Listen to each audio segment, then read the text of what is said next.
So we've heard a lot about the uncertainty, the difficulty in comparing the results on drugs. Today, patients and doctors are trying to make decisions about which drug to use for which patient, and we have a lot of unknowns. So I want to ask Kenny and Donna, perhaps, one thing we've talked about is how these studies do or don't manage to capture what really matters to patients. Can you say more from the patient community about what you think needs to happen to try to make sure that the clinical research provides the kinds of information that will really broaden our ability both to capture more elements of value, but also do better kind of head-to-head comparisons? What do you think is most important for us to try to do about that? Sure. Well, there are a couple of things. If you're asking with respect to the exercise here, I think getting better data and hard data and not using kind of clinical trial data, because you're trying to apply that to some real world decisions that happen. And I know that payers, for example, might act and provide coverage or not based on the decisions that come out of here. So from the patient perspective, having access to the medications, we understand that they're expensive to begin with, but the entire system is kind of screwed up. And I think you have the power here, ICER, to bring people together as you've done, but really try and get better data and open up the discussion so patients have better access to this medication, because you've heard from people who are here that it does work. And one other thing is that folks don't get this medication until they've been through, you could ask the clinicians, a series of trials, and basically they're already on steroids in a bad way before they're prescribed this kind of drug. So I think that's something to keep in mind. All right. We'll come back right to that issue as we start to walk through the issues that would go into a coverage policy and the prior auth. And so deciding which patients are kind of eligible at the top of that is going to be a critical point. About the research, too, though, Donna, any thoughts or experiences that you've had that would suggest a better way forward to get the kinds of outcome measures that we need? As far as the research goes, I feel it's important to take into consideration the type of patients you have, the symptoms they're going through, how long they've been on steroids.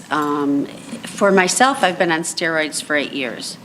And so I feel like the pharmaceutical companies need to take the patient into consideration and not the fact that they want to get the medication approved by the FDA, and have the best type of trials, like Kenny said, and really get full information on what's happening and how the patient's responding.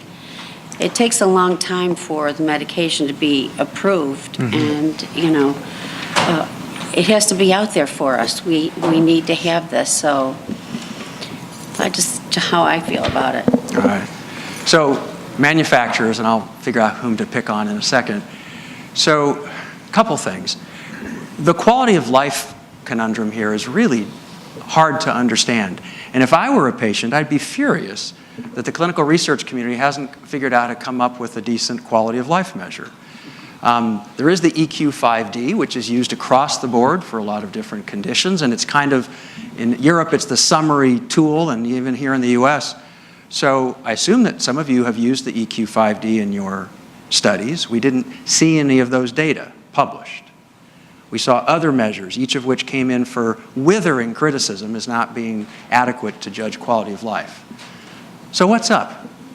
Why not? Why have you guys not either done the EQ5D and put that out into the public domain, or done something different? Because we're stuck and we need your help. You help fund and create these studies.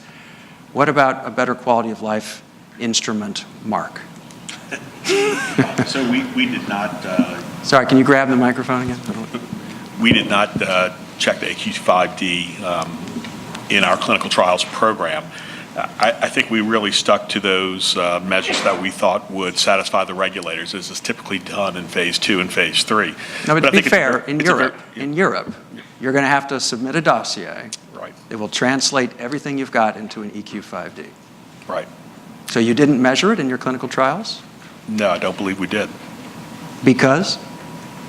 I don't think at the time that this was being done, it was viewed as a requirement. The drug was in development for 19 years. It was approved about 3.5 years ago. Yeah. So the time lag is considerable.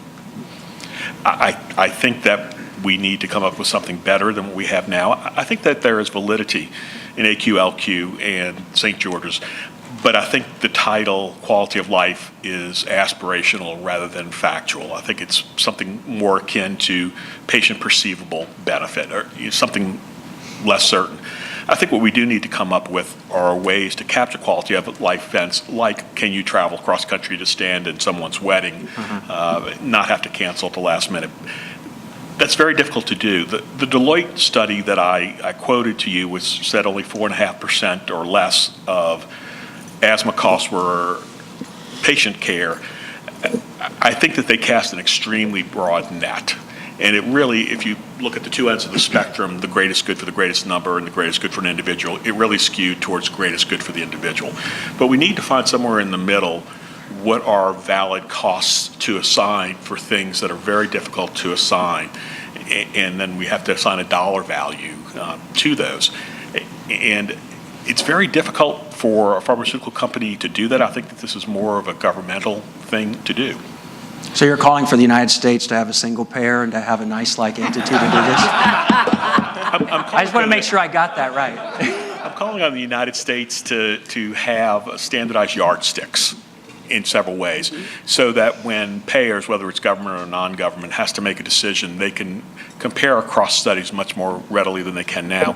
Yeah. But also for the society to decide what they're willing to pay for and what they're not. Well, again, not to do too much of this, but that's what we're trying. We're trying to fill that gap, obviously, and the U.S. is a very different model. A slice of that gap. We're trying to do that. A slice of that gap. I mean, I think you're biting off the part that is not the easiest to do, but it's the most tangible and measurable. The other parts tend to become less and less measurable and more expensive to measure. It's really tough to measure absenteeism. It's even tougher to measure presenteeism and decrease productivity. Yeah. But we need to start doing things like that. We need to say, one, St. George's point is worth this much in worker productivity based on prospective observational studies. Sounds good to me. Can I say a word about the EQ50, though? Yes, you may, please. Okay, so don't put the EQ50 on a pedestal with respect to asthma. The EQ50 doesn't have a recall period. So it's asking how do you feel today. It doesn't ask about how did you feel over the last week or months or anything like that. Right. So there's actually a study, I wish I remembered the reference, but we can get you the reference, that suggests that the EQ50 is just not all that sensitive in asthma and maybe not a good one to use. There are other ACQ-based mapping algorithms that one could use instead. Right. And maybe those are just better instruments for the specific disease. So the field of quality and utility measurement is not cut and dried. The EQ5D handles all your issues. I guess my kick in the pants suggested going forward is when we look at evidence, we being patients and doctors and the whole system, and we see three different functional measures of quality of life more tied to asthma, none of which really seems right. Hard crosswalks across to an EQ5D. It calls out for a collaborative effort. And you mentioned the government. Should we just say, FDA, you should require the development of this. You should help lead a collaborative process among industry and get it done so that the next new drug for asthma, we have a new platform from which we can do a better job of doing this. And by the way, while I'm at it, the FDA should require that you guys define patient eligibility the same way and that you measure these outcomes at the same time periods so that we can get easier head-to-head comparisons. I couldn't count quite how many times the earlier manufacturer comments criticized the ICER report for failing to grapple with the heterogeneity of the studies, the outcome measures, and all these things.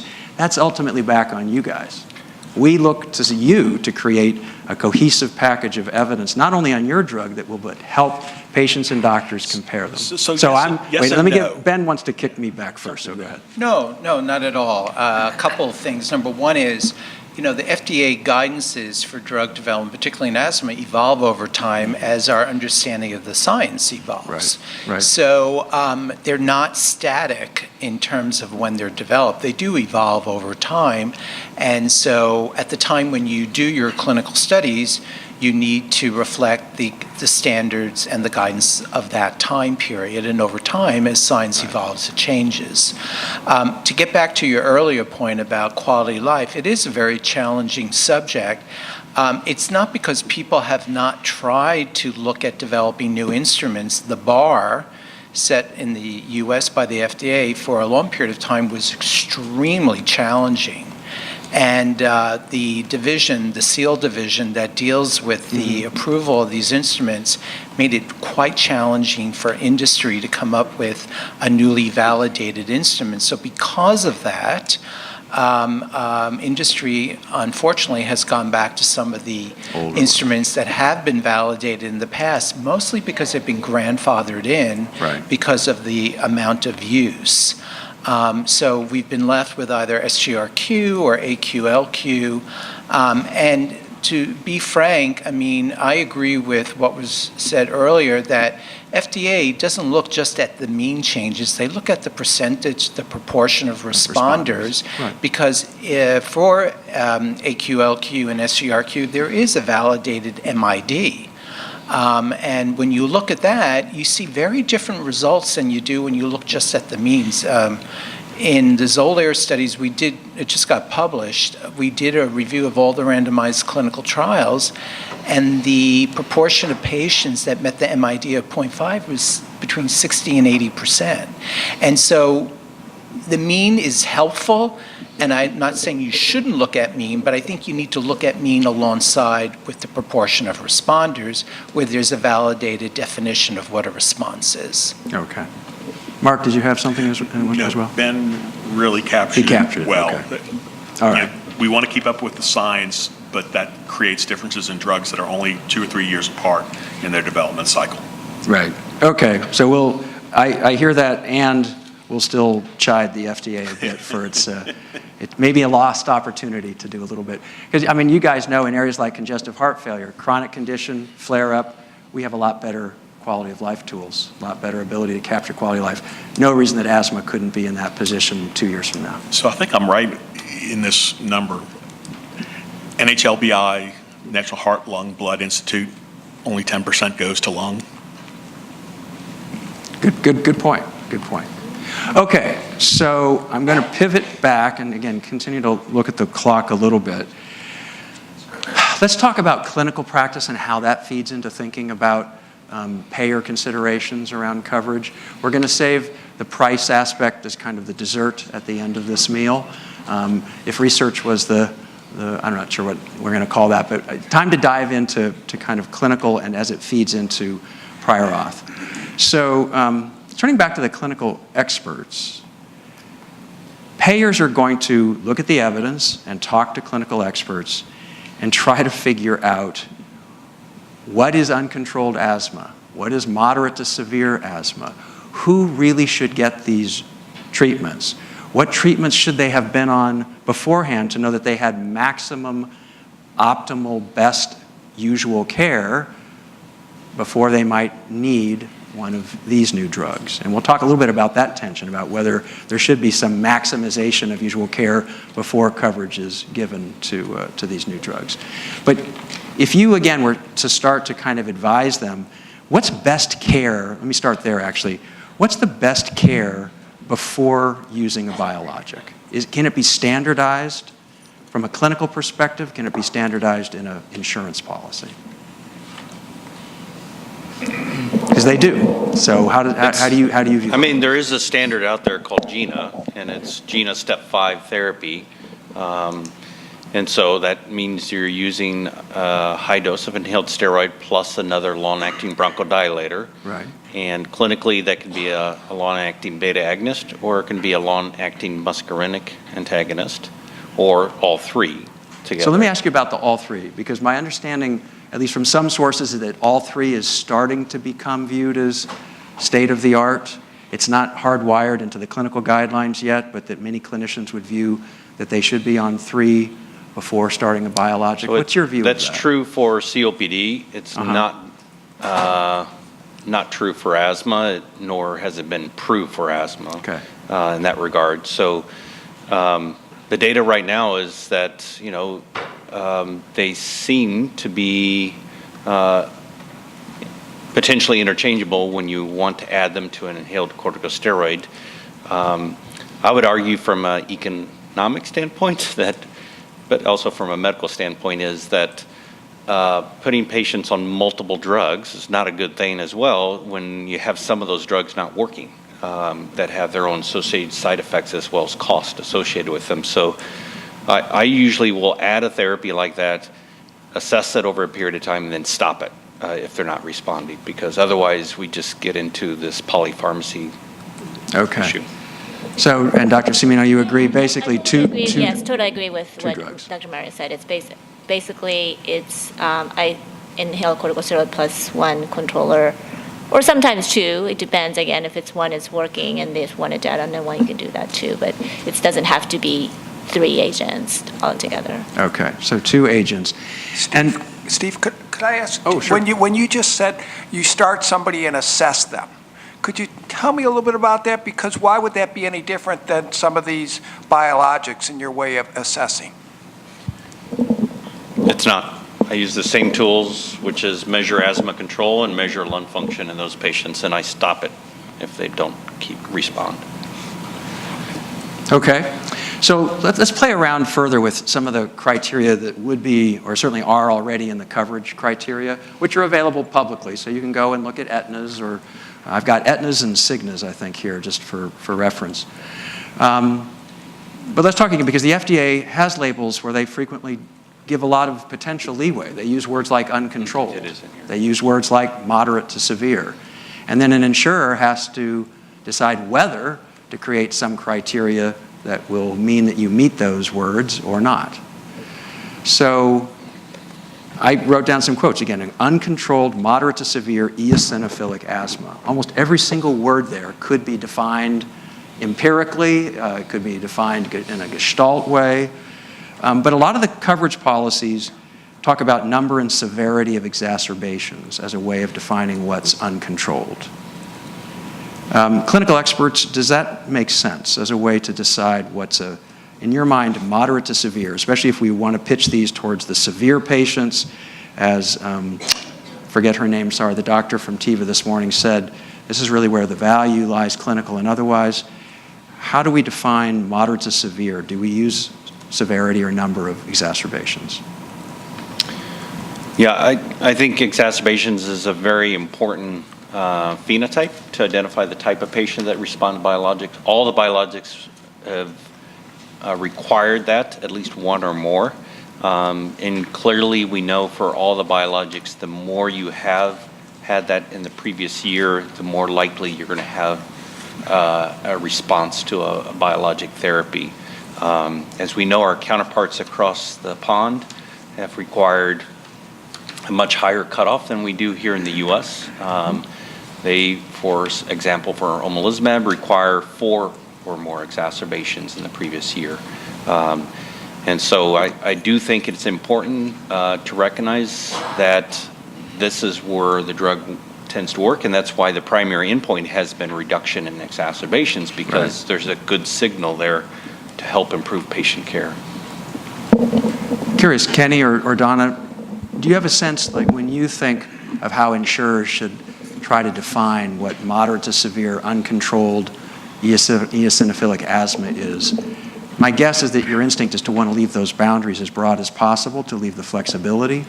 But if we're trying to seek a balance in some sense between the patients who really will benefit and somewhat on the economics, obviously, how do you think the patient community views empiric ways to try to define those terms? Well, I feel like my asthma was so severe, 4 is nothing. 4 exacerbations for me in 1 year, it was nothing. You know, before I was on the biologic. And as Dr. Castro said, I was on every medication. My doctors put me on all the different medications that you normally try. One doesn't work, then they tried something else. From antibiotics to inhalers, you know, I can go to the convention and I've been on everything hanging down from the ceiling. So I totally agree with that, but 4 seems like a very small amount to me. But I think it's a good amount before you get to a point where you're on so many steroids, you know, that the side effects are overwhelming. as they were for me. So, and they still are, because they're trying to wean me off of them as long as, Right. but, Okay. Thank you, Ken. Yeah, I mean, just to amplify that, I mean, you've got to trust your doctor in this situation. And so if you're not progressing, or if you're continuing to have exacerbations, or if you're continuing on steroids, that's not a good thing, and you would want to work with your doctor to basically say, okay, what else can I do out there to make myself feel better? And you're hearing it from the patients here. Right. And that's what we hear. So for the insurers and for coverage, you would want to rely on the patient-doctor relationship, where they're working together to find out what is a good solution, a good outcome for the patient. Right. I mean, one potential concern that people could have, and I guess I say potential to be somewhat cautious, but also, I mean, I have seen this kind of situation. Doctors working with individual patients, I have had patients with asthma who, no matter what amount of teaching, just literally were not very good at the inhalers. They'd spray it into their ears. I mean, literally, they could not seem to figure it out. We've heard, because of the mechanisms of action, it could be that many specialists view this as a missed opportunity. Like we learned with the RA drugs, the earlier is actually better. Don't let progression, and you lose all that chance to block the inflammation and the scarring that we can't see until it's too late. So there's got to be this part of the clinical community that wants to jump in early and treat, especially if the patient's not that compliant or just not that easy to manage on inhalers. So how do you as payers think about that as a spectrum of clinical care in the community? We obviously have top experts here for whom that's not going to be a concern. But as you see the full spectrum of patients and the full spectrum of the community of care, how do you guys think about creating these criteria for uncontrolled, moderate to severe eosinophilic asthma? Do you just let people tick a box? Yes, that's what they've got. Or are you going to create some criteria? In terms of definitions, Anthem has a care guideline that was just developed in the past 2 to 3 weeks regarding the asthma indication for dupilumab. Our care guideline has definitions, and essentially the criteria is moderate to severe asthma. The National Heart and Lung Blood Institute guidelines are cited there. GINA guidelines are cited there. So in terms of severity of asthma, I think that is a clinical decision, and we look for that clinical criteria to be met in the So to be medical clear, information that we have. what clinical criteria do you use for moderate to severe asthma? Again, it's going to be a clinical judgment. Attestation. Documented by the provider, correct. So by attestation, you know what I mean? But we do reference that guidelines are favored. Right, but the guidelines don't define this. That's the trick. So Right. Jeremy, how about your criteria? What are you guys thinking of doing? Sure. So this has been debated quite a bit internally. So currently, the way we define it is we create more or less an or proposition. So if you've had 2 or more exacerbations that required an oral corticosteroid within the last year, we will consider that you've met the moderate to severe. Okay. If you haven't Or, had that, right. correct. But if you haven't had that, but you have had 1 exacerbation that required hospitalization, you count. So that's a blending of number and severity. Keep going. Correct. And then if you haven't had that, then we also look if there are FEV1 or other values of lung function that have decreased to a certain point, then that would also qualify within that definition. So it is definitely hotly debated, because as we're hearing, there's a pendulum that swings between having open access, but that opens up to patients who maybe are much more on the mild to moderate side, versus then you look at the clients and those that are picking up the rest of the costs that are looking at, we don't want this used in patients where the benefit might be less dramatic. Right. So right now, though, that's how we define it for moderate to severe. Okay. And I was noting in the criteria that I had, the coverage policies from Aetna and Cigna, you see the full spectrum. You see basically, physician attestation without further definition. It's moderate to severe. On the other hand, you can see something that has the long list of ORs. It includes, peak flow volume measures could be one. It's got, diurnal variation in peak flow. at least this is Aetna's, it has a variety of ways that you can meet the criteria for moderate to severe. And then uncontrolled is some level of exacerbation. And again, sometimes they don't even tell you what that is. They let the doctor say what an exacerbation is as opposed to requiring a hospital visit or an ER visit or something like that. Clinical experts, when you're dealing with patients and you work through the prior auth with your patients on round coverage, do you find a lot of variation? Do you think it makes a major barrier to care for patients? Or are these variations that you'll see among insurance policies just something that comes with the business and you're pretty used to managing that? No. This is a huge burden on our practices. I mean, I know some physician practices that won't even prescribe biologics or administer them in their office because the burden is too great on our practice. We've hired a whole new person full-time just to do pre-authorizations for these drugs. So it is a huge burden, but because we know, Donna's story and other stories, that it makes such a huge difference, my staff will do it because they'll take that extra time to go that extra length for our patients. All right. I assume that you don't mind the or approach, which if it's any of the above, they qualify for moderate to severe. It gives you more flexibility in Sure. in dealing with I patients. agree 100% with this incorporation of, not one set number, but also the severity of that. Right. This patient I was just discharged this morning, she was in the ICU intubated and had, prior outpatient exacerbations, but I would have liked to prevent her from ever making it into the ICU if... Right. And on the other hand, I think you told us, the clinical expert call, what % of patients who get sent to you with severe asthma don't have asthma? About 30%. 30%? Yep. So there was a nice study from Canada that looked at a population sampling and looked at over 1,000 patients in the community that were diagnosed with asthma, and about 30% after rigorous testing did not have asthma. So it's fair to say in the cost and value equation, if we can avoid treating 30% of patients who think they have asthma, whose doctors even think they have asthma, and I know that's one goal of prior auth criteria is to make sure that the diagnosis is correct. So I didn't notice that any of the criteria actually required spirometry, even though Choosing Wisely said don't diagnose somebody with asthma unless you've done spirometry. Right. What do you guys do with that? Well, we do have criteria. So I guess I misunderstood Oh, your okay. previous All right. question about how is moderate to severe asthma defined by our guideline. However, the criteria, of course, age, exacerbations 2 or more. Okay. Spirometry is Okay. included, typically, less than 80% predicted for FEV1, as well as either eosinophilic asthma with EO levels at or above 150, Right. and failed combination controller, or uncontrolled oral corticosteroid dependent. Got it.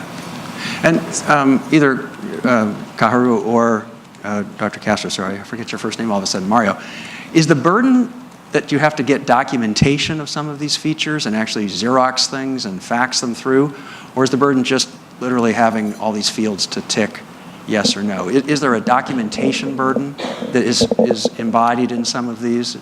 No, it's just the the time. requirements to get the pre-authorization, get on the phone and Do all that. yeah, it's all the logistics. The forms are actually relatively straightforward. They're 1 or 2 pages. Okay. And I'll fill those out myself. It's just the hours on the phone, getting pre-authorization, hours. They do require some additional documentation, copies of our notes. So making those copies and sending them in, all those take hours for our. Okay. But you have to do this. Anyway, But even for other Yeah. treatments within asthma, so even Yeah. before you get to biologics, you already have to go through step therapy and other hoops to jump through in order to prescribe stuff before you get even to the biologics level. Right. All right, so let me try to run through some of the other features of every prior auth. One is whether any doctor can prescribe it or just certain specialists. So how about these drugs? Asthma is such a common condition. Not everybody with asthma gets treated by an asthma expert, but people with moderate to severe, certainly we hope that they are to some extent. But I actually forget right now, I didn't look at that feature. Do you guys know, are you requiring some specialization in asthma care for prescribing here, or can it be any primary care doctor? So we do require that it either be from a specialist or it's been in consultation with a specialist. 'Cause we do know that they might see a specialist and then have continuing follow-up therapy with their PCP or another doctor, but we do require that. Do you know what you're doing? We do not at Anthem at this point. Okay. So I always love when there's variation because Yeah. it's the spice of life. But I'm trying to figure out how we gain some perspective on that. Maybe just for a sec, turn back to you guys. Do you think it makes sense, given how you want your drugs to be used, for it to be in the hands of any primary care doctor, or should it be prescribed by specialists? David, did you want to? Yeah, and I kind of wanted to go back to one of the other comments related to the criteria that we see most often are following the label of our products. So there may be some nuances between the products, but generally most of these criteria are sourced from the labels of the product. One of the interesting things that we've seen come up, and Ms. France, the patient who was talking about her experience, spoke to it very clearly, is on therapy. She and her physician decided to reduce background therapy and controllers. And we've seen through our patient and physician services hub that some payers do not accept that if the patient isn't fully compliant on their background controllers on therapy, they won't have continued access to the biologic. And to me, that seems a little counterintuitive.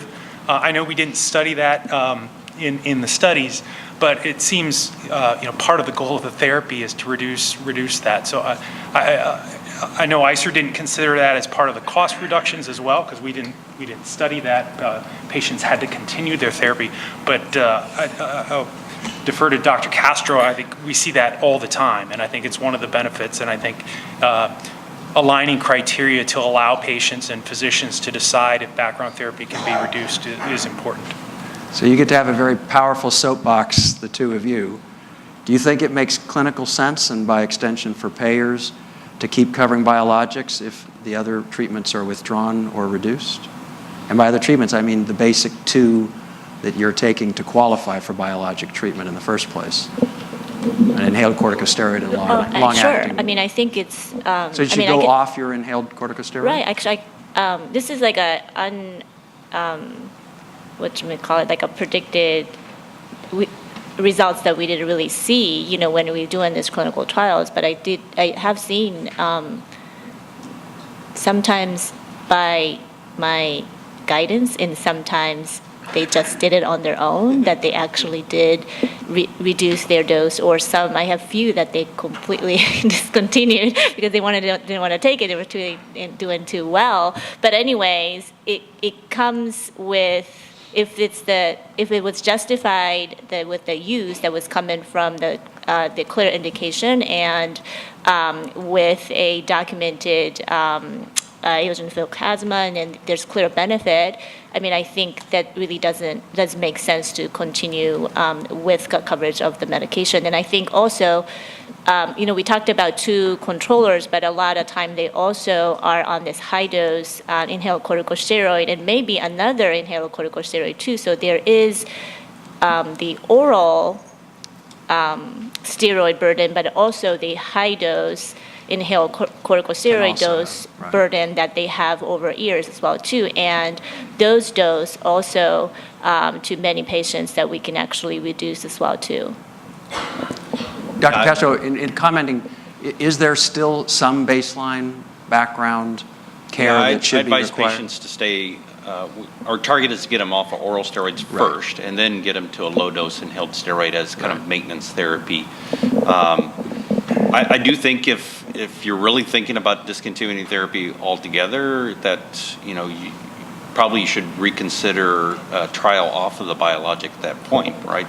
Perhaps the disease process has changed for that patient, and we should stop it. That's a relatively rare event, though, Steve. Yes. I mean, we're not talking about that happening very often, but occasionally we do see that, and we say, let's give you a trial off the biologic at that point. Right. Well, hopefully, and Ryan, I'm looking at you, hopefully every once in a while the socioeconomic determinants that lead to worsening severity can be addressed in a way that would allow them to come off a biologic. We can always hope that would be the case. Okay, thank you for making that point. That's a good one. Continuing on into what is in these coverage criteria and could be considered by other payers so we get everybody's perspective on these, is the idea of stopping if it's not working. Because almost every policy that I've looked at says after about 6 months or a year, you have to tick a box that says that it's working, which is always one of those, So much like we have to come up or think about whether we want definitions for severity and uncontrolled, responding, and we heard how important responding could be to the cost effectiveness. But what does that mean? How does it get operationalized clinically and through the payer community? And I have a question for you guys on that too. But do we think it would be helpful to have an empiric basis for discontinuation if it's not working? What would that look like? Or do you think it needs to be left as kind of, again, a gestalt from the clinician to say, yes, it's working? Do you guys think you could come up with an easily operationalized definition of Well, I mean, response? I think, we have a number of outcomes we've talked about this morning, and I'm all for making sure patients have a response to a very expensive therapy, and if they're not, let's stop it. I often see, unfortunately, in the community where patients are severe, they're uncontrolled, they start a new therapy, and the physician has very, very reticent to stop any therapy. They just keep adding and adding and adding. By the time I see them, they're on 5 to 6 different medications, unfortunately, and very confused about which one's helping them and which one's not.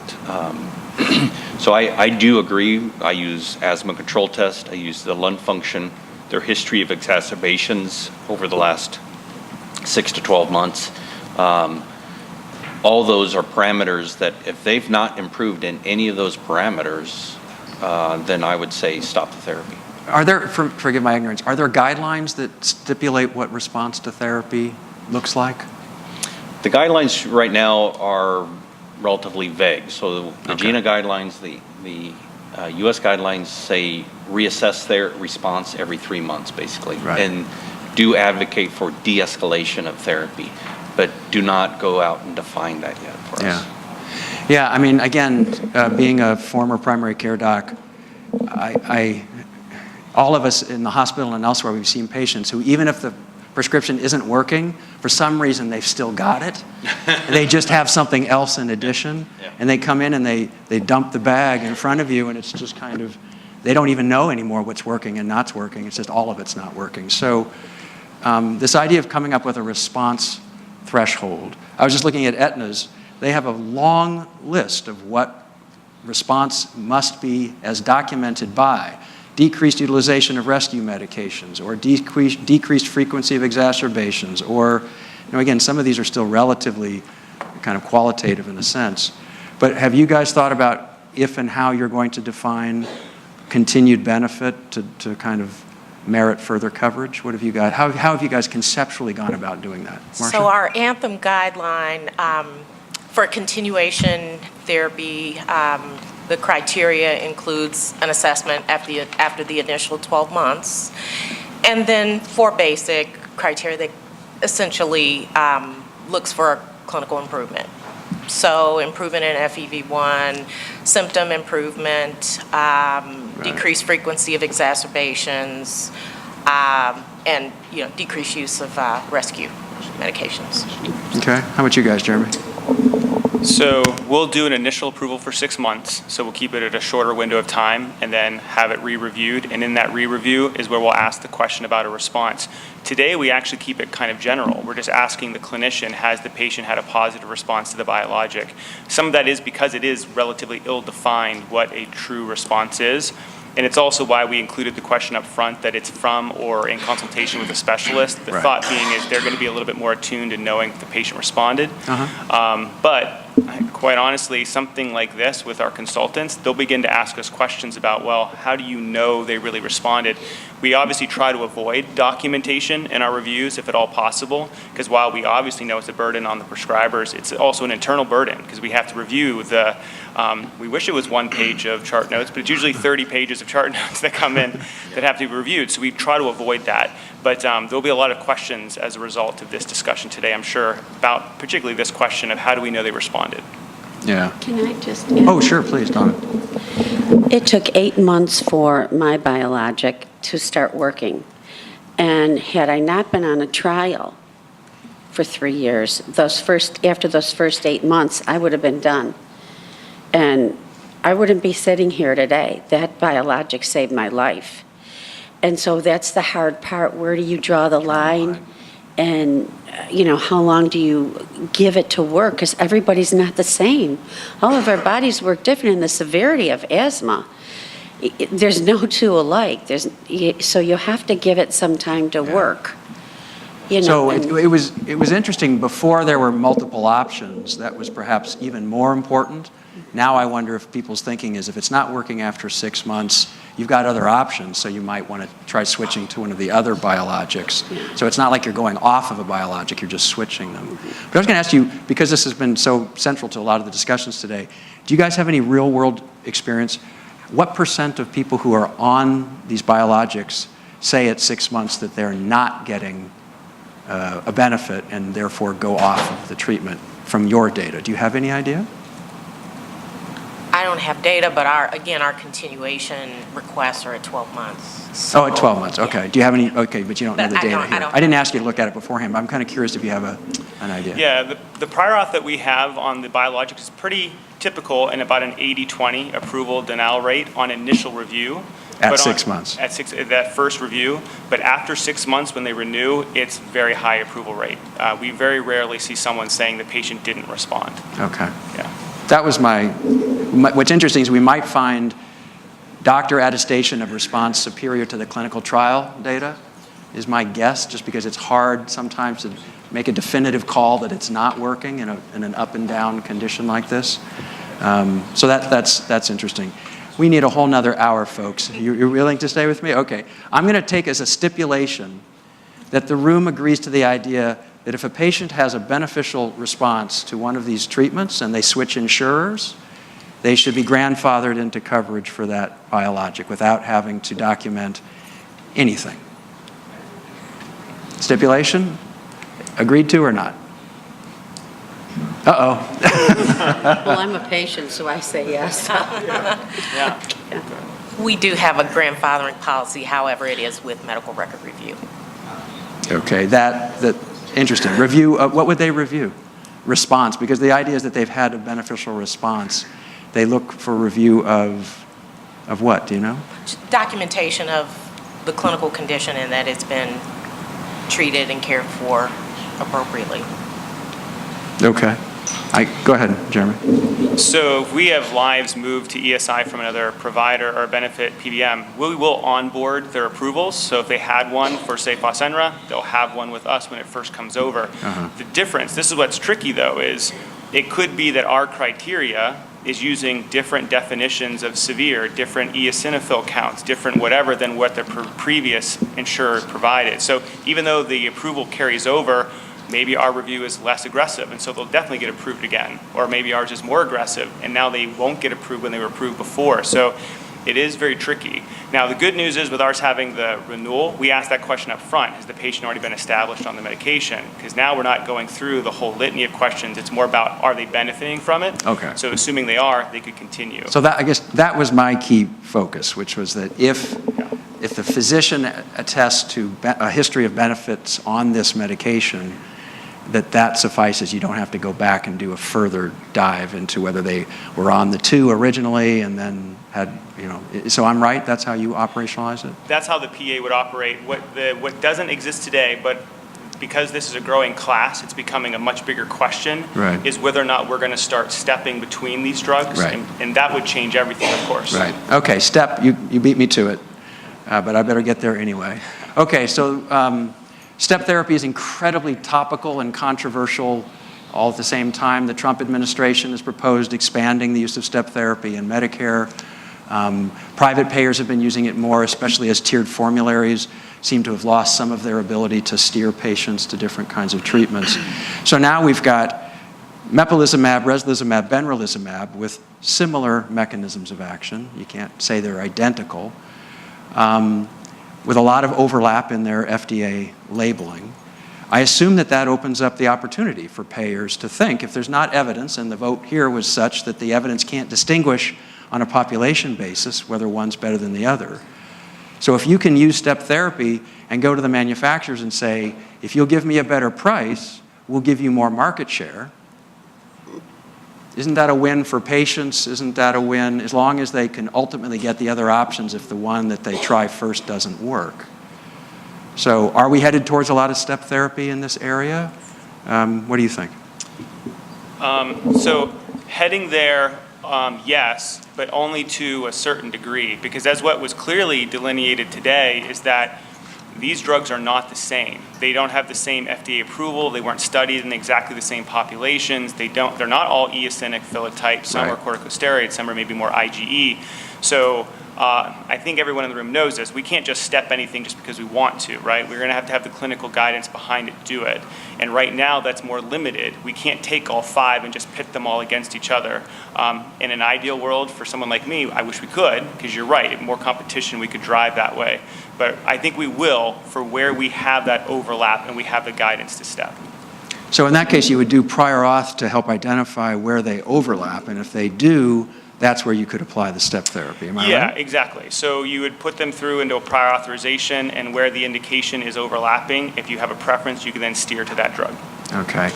If payers are going to do that, how do they do it right, clinical experts? What are the potholes from the patient experience and from your view that they would need to steer around? Yeah, it definitely will be interesting if that rolls out. Certainly, I think with the eosinophilic phenotype, if you say all 3 anti-L5s are equivalent and there's a payer preference, then we would go with that. We would just need an ability to appeal that in certain situations, I think.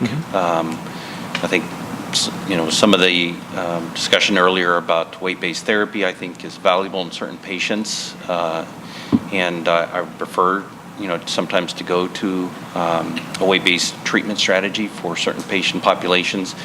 But I would accept clinically to have a preferred therapy in that class that is on formulary that I would go to first, and then as long as I have an opportunity to reassess that, say over 6 to 12 months, right, and then go to another agent, then I think that would be acceptable clinically. Okay. Dr. Semino? Yeah, I think I agree. I think in the majority, I think we talked about this in the phone conference as well too, is in majority of the patients probably may not really make a difference which one. So I think having an better access is beneficial than try to tease out like which one is which. But I think there are individual differences. We talked about the weight difference, but the mode of administration is different as well. The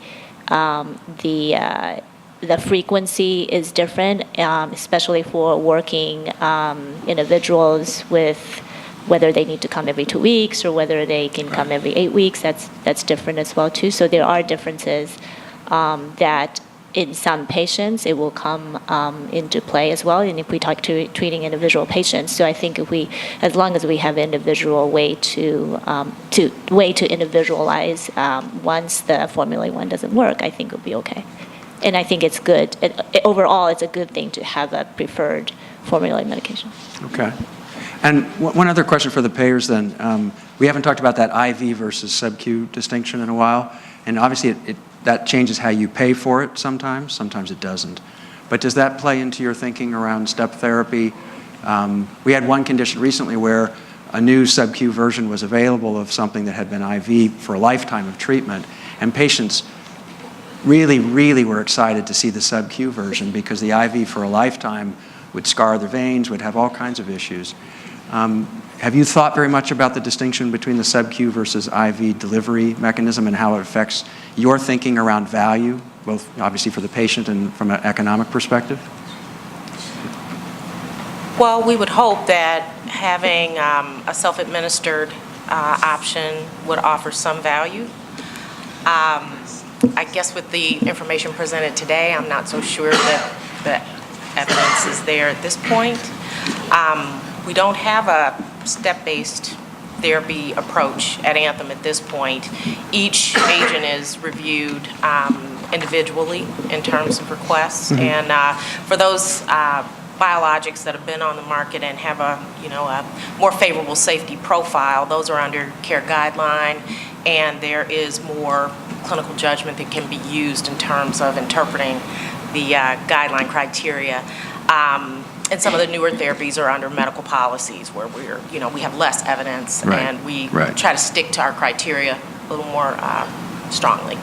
Okay, thanks. Jeremy, how does this influence your guys' thinking at all? Yeah, I mean, in this category, the biggest one being the product that's IV, we wouldn't normally prefer it, only because from a pharmacy benefit perspective, it would be kind of an odd relationship to say, hey, we're going to step you to a drug that quite possibly you have to go onto your medical side to get.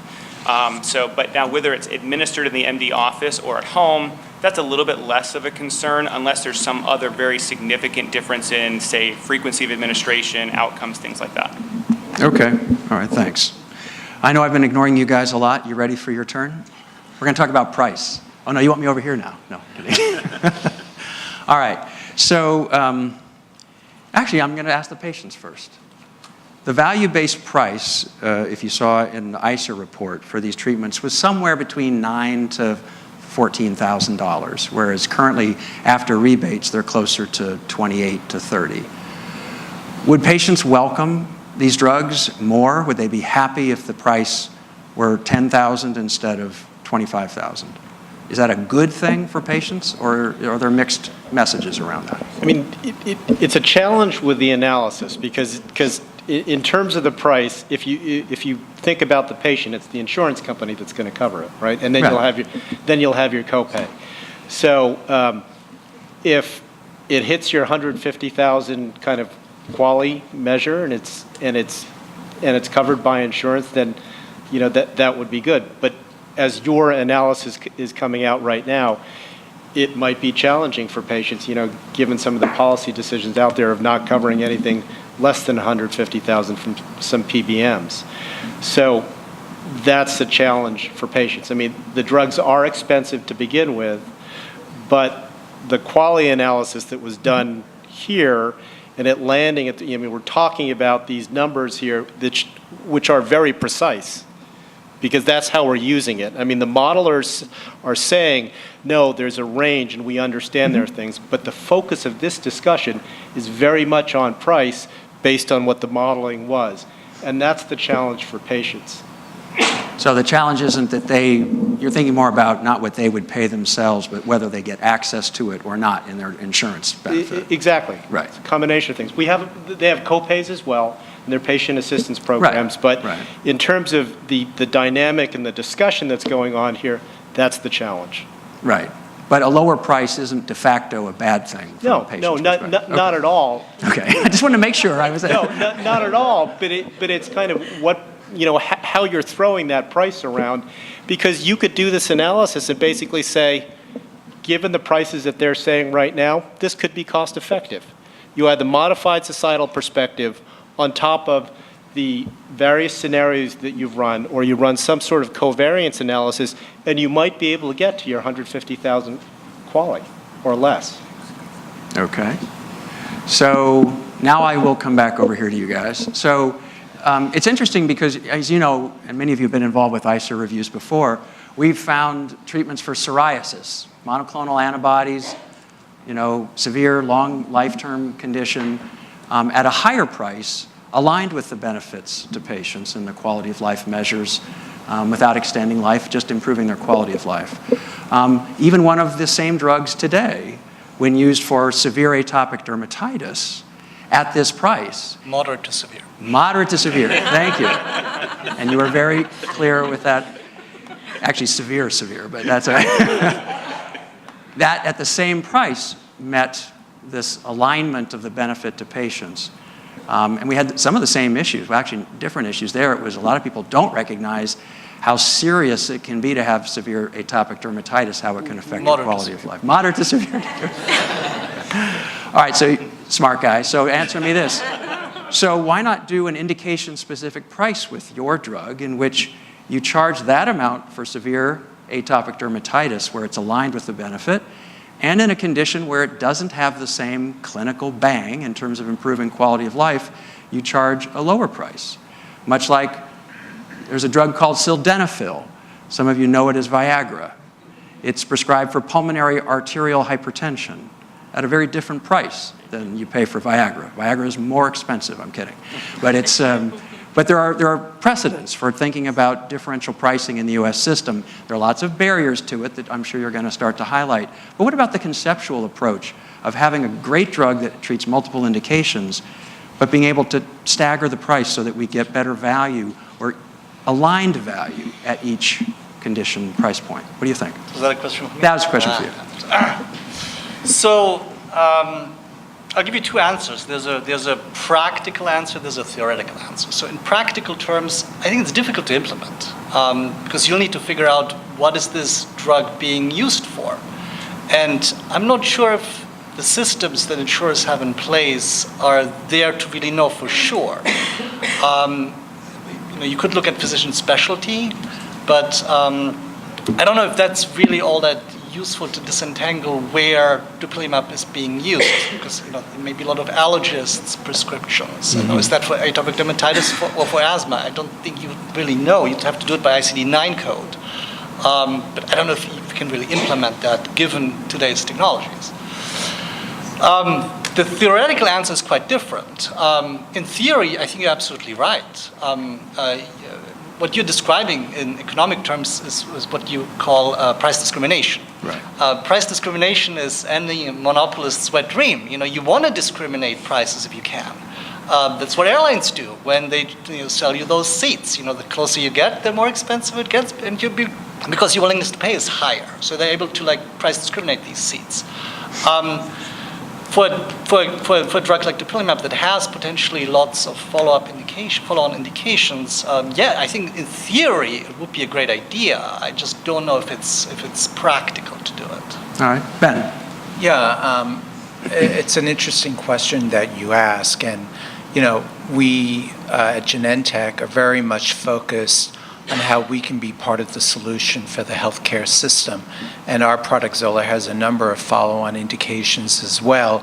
And yet we're in active dialogue with HHS to propose a number of recommendations and solutions. One of them is novel reimbursement models. Mm-hmm. And so we are talking with them about either combination-based or indication-based pricing strategies.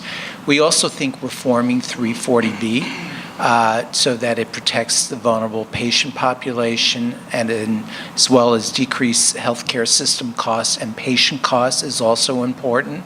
And then lastly, I think you might have alluded to this before, enabling CMS to better participate in the private sector competition for their Part B medications. We think a lot of these different solutions could have a very, very beneficial effect on the healthcare system, the cost, as well as cost to patients. Great, thanks. Mark, I have a question for you. Do you remember what was your net price at launch of mepolizumab back in the day? Wasn't it around the same? About 32. So, and now it's about 30? A little bit higher. A little bit higher? Okay. So basically no change over... This was the non-discounted price. So no change over 4 years? Very little. Okay. So how come? Look at all your competition. All that competition and no drop in the price. Don't see that in too many other parts of the economy. Why? So I think it's based on the value perceived of the product. And also keep in mind that when... Sorry, can you grab the microphone just a little closer? When we entered the market, omalizumab was our competition to the degree we had competition. Yeah. There was an overlap between the two populations, but it was only about 35 to 40%. And there were, I think, important differences in the drugs that may make a patient and their physician prefer one versus the other. Reslizumab came onto the market, And it had differences as well that may make a physician prefer one versus the other. The weight-based dosing, Right. positive maybe, or the IV dosing potentially a negative. I think as we're getting to where we are now, where we're getting more overlap with the entrance of dupilumab, that dynamic may come more into play. And I think what we have to figure out is how are payers going to do the pre-authorization criteria for dupilumab? Because there's a very big difference in the size of its populations if moderate patients are included or if it's still relatively severe patients that are included. Right. That's what I was referring to in my earlier comments when I talked about the entrance of a Right. new biologic into an established biologic market. Got it. Well, part of me really hopes, I mean, we all know the story of the PCSK9 market and how the price came in at launch. The payers reacted quite negatively and had rigorous prior authorization. And after 2 grinding years of patients having a hard time getting these drugs, and the price being high, the prices come down and the access improves. So are we on some route to that here? Is the price, because it feels like the price, according to our analysis, you guys are actually all at about the same level. I know all of the uncertainties and the not perfect overlaps, but it was kind of interesting to see the general overlap, at least in that one idealized patient group. Are we going to be in for a world where there's going to be tougher prior auth until the price comes down? It feels like patients don't win in that game. If we could get there faster, they would win. So I think, again, as we get more drugs with more overlap, that dynamic is more likely to occur.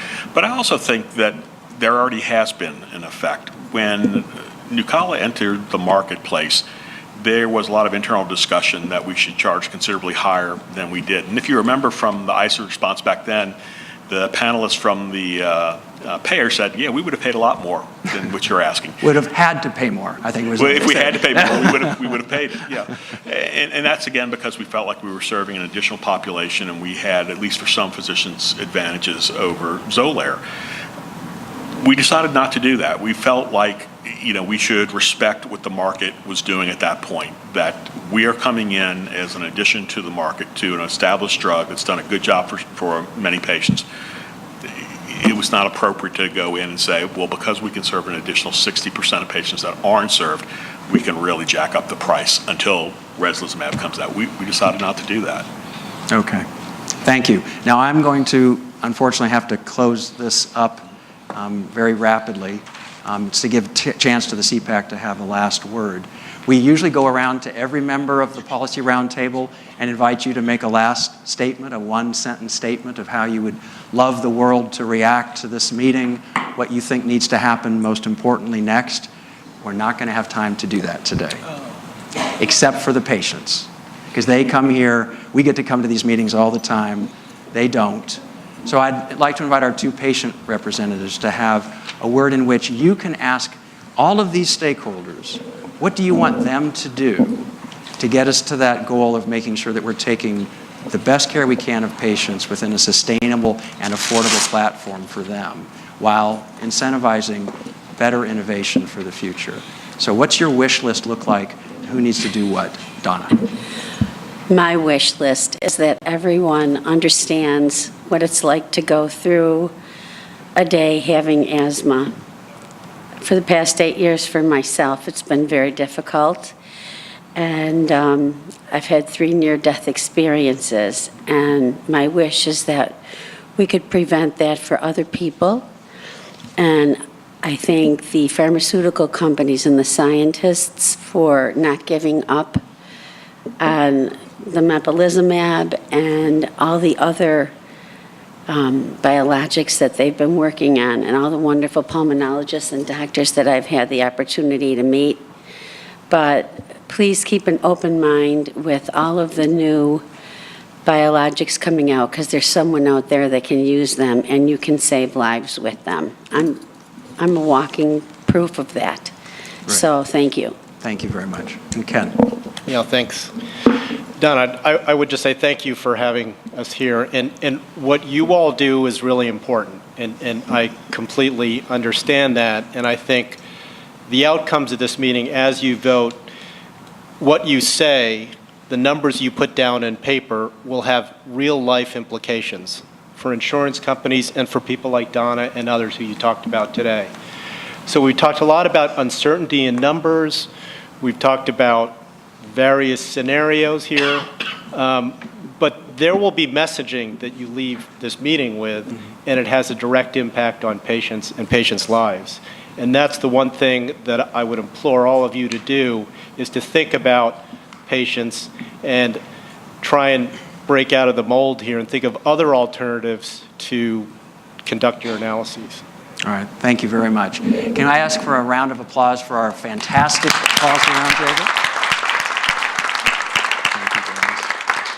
So if you'll hang tight just one sec if you can, we will be done by 4, because I know people are going to be rushing. The freeways will be full going to the St. Louis airport. It's usually a minute for you guys. Can you do it in 30 seconds? And if you don't have anything, you don't have to say something, but your reflection, your ask of the stakeholders, what you think we need to focus on the most as a lesson from today's meeting. Aaron? I feel like I said this last time as well, but I'll say it as quickly as I can. I just think it's important to understand that when we talk about value and that we talk about, and we're taking both this up, that there's two sides to that equation. One is the net benefit, and the other is the cost. And it's important to recognize that sometimes these things absolutely have a benefit, and we recognize they have a benefit, and they make people's lives better, and they're important for patients. But there's a cost, and the cost is not in our hands. The cost is in the hands of the people who are selling it. And so when we talk about value, it's not just about denying that there's a benefit, it's also sort of recognizing that the cost is exceedingly high, and that maybe we need to focus also on things we can do about that. Thank you. Rachel? Sure. So I just want to thank the manufacturers, the clinical experts, the payer representatives, and especially the patients and patient representatives for being with us today.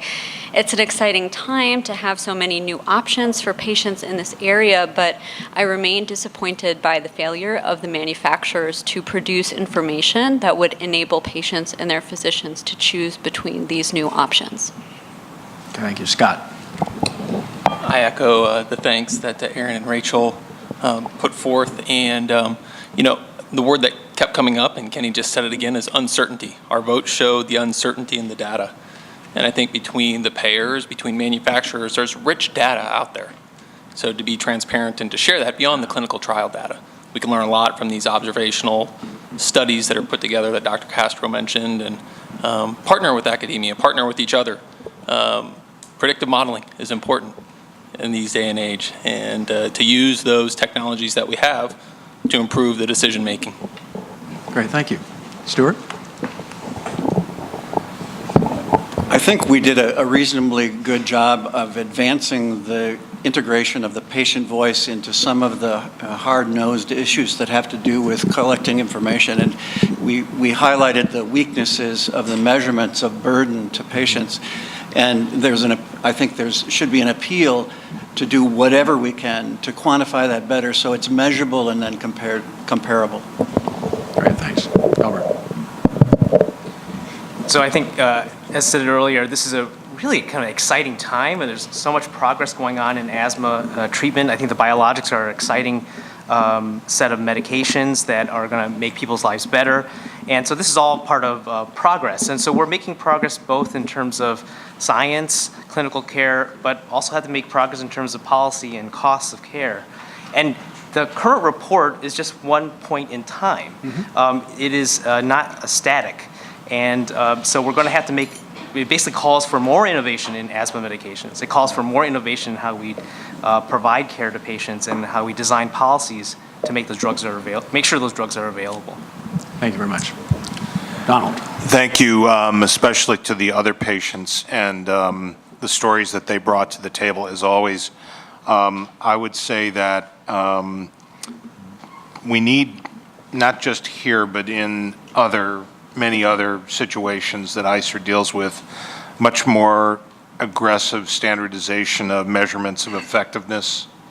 And that includes effectiveness of diagnosis as well as management.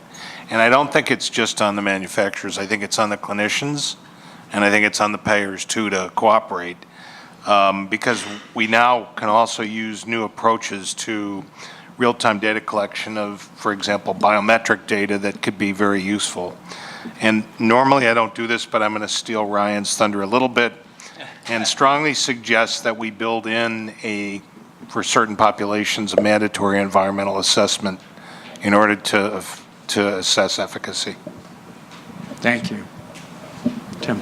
You're stealing my thunder too, because I'm going to be on Ryan's page too. But first of all, I want to thank the hard work of ICER and the manufacturers and the clinicians and especially the patients. I was thinking on the environmental side, my oldest brother has asthma, and he had to move from Los Angeles where the pollution is really bad, and he moved up to Berkeley.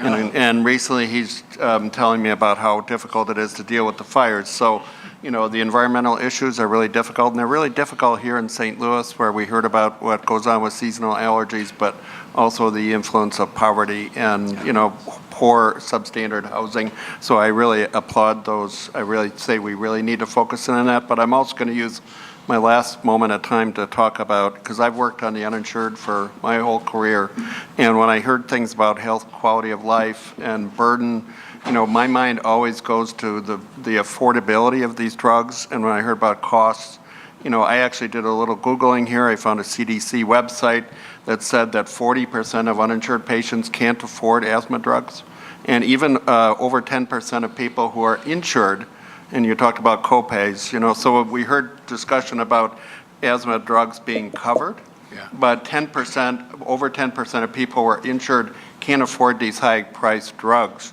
So we need to think about affordability when these costs are so high. I live in a state that I sometimes call the state of misery because I chair the Medicaid Oversight Committee, and we have a really high gap of people not covered by health insurance, and we need to think about the impacts on those people. All right. For the rest of you, I know you love all your CPAC colleagues, but they've now cost you 10 seconds. Sorry. So everybody gets 20 seconds as their closing statement. Greg. I apologize. That's all right, not just you. I think we're on the leading edge of seeing the development of biosimilars in this area.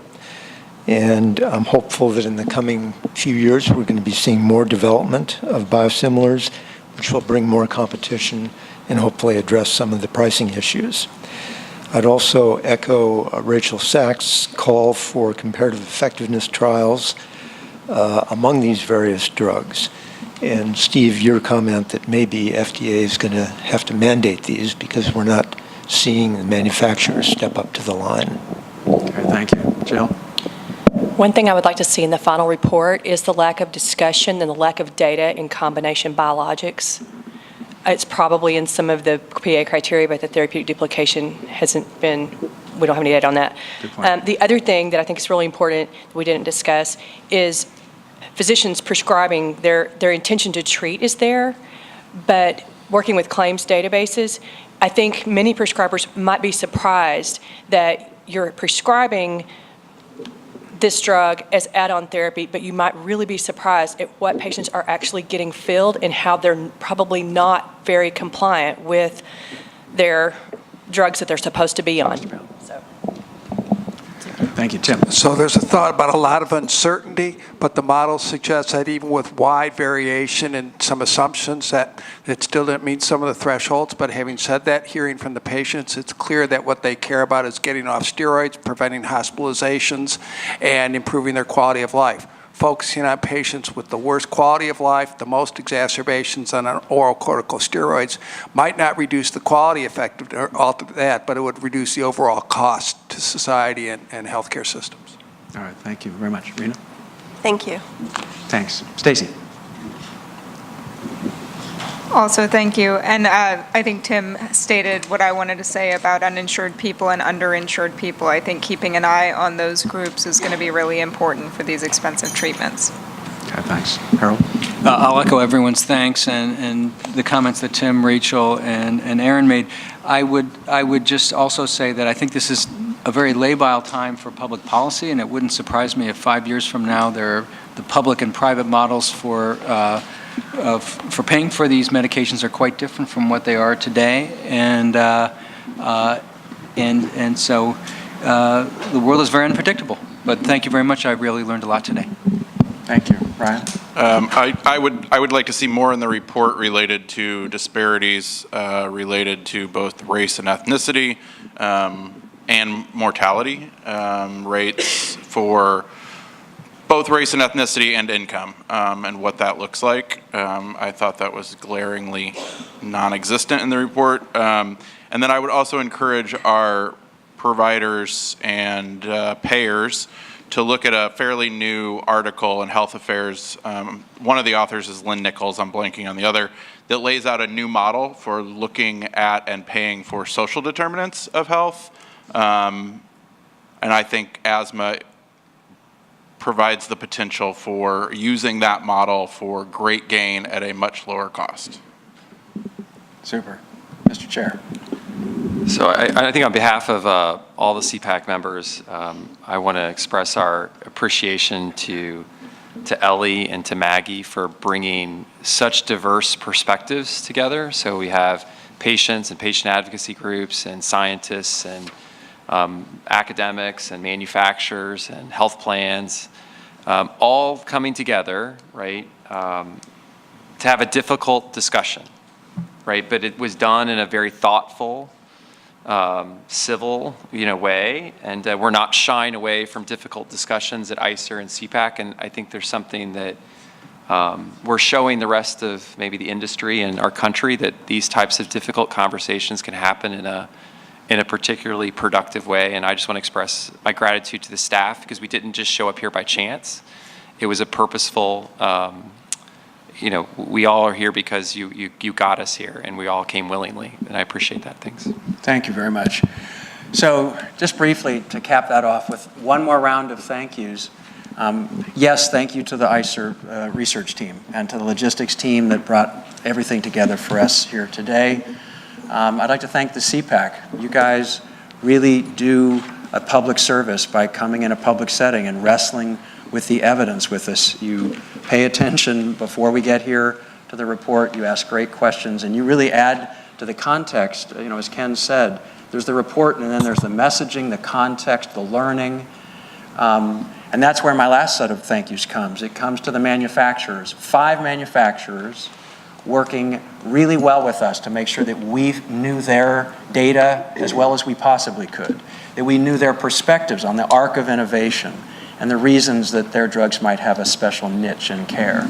Without your engagement, both in that process and here in the public setting, whereas, as Eric said, it doesn't mean anything if we have great meetings trying to pull together the public to think through these issues if all parties aren't at the table. So on behalf of everybody, not just ICER, but I think everybody involved, thank you for your involvement. And to the Policy Roundtable for the time that you spent, the clinical insights that you provided today, the background going all the way back to 7 months from the patient community, and again here today. This is what I think a mature society looks like when it wrestles with tough decisions and tough issues. It's not always clean and it's never easy, but it's something that we have to continue to work on together. So safe travels to you all. The next steps to us are to put this into context ourselves as we create a final evidence report. The meeting recording will be available on our website next week. Just in time for Christmas when you need something else to do, you've finished all your shopping, the final report and the report at a glance will come out and will be available forever in the public domain on our website to guide future decisions. So thank you very much.